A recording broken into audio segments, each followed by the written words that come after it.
ఓం శ్రీ మహాగణాధిపతయే నమః. శ్రీ గురుభ్యో నమః. శ్రీమాత్రే నమః. మూక పంచసతి ఆర్యా శతకం సావేరి రాగం 11వ శ్లోకం నుంచి 15వ శ్లోకం వరకు. కాంచీరత్న విభూషాం కామపి కందర్పసూతికాపాంగీం పరమాం కలాముపాసే పరశివవామాంక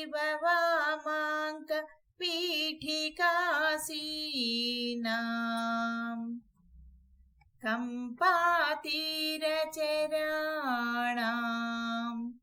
కరుణాకోరకిత దృష్టిపాతానాం కేలీవనం మనో మే కేషాంచిత్ భవతి చిద్విలాసానాం ఆమ్రతరుమూలవసతేః ఆదిమపురుషస్య నయనపీయూషం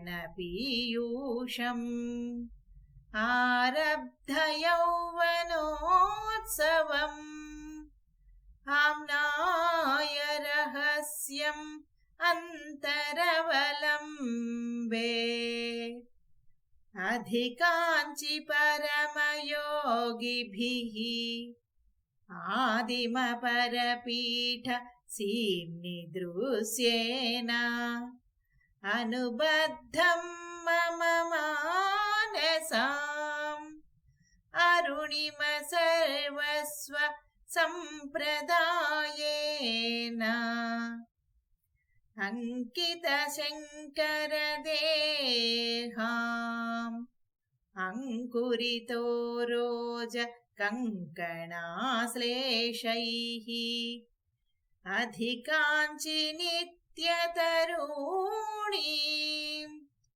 అద్రాక్షాం కాంచిదద్భుతాం బాలాం. శ్రీమాత్రే నమః.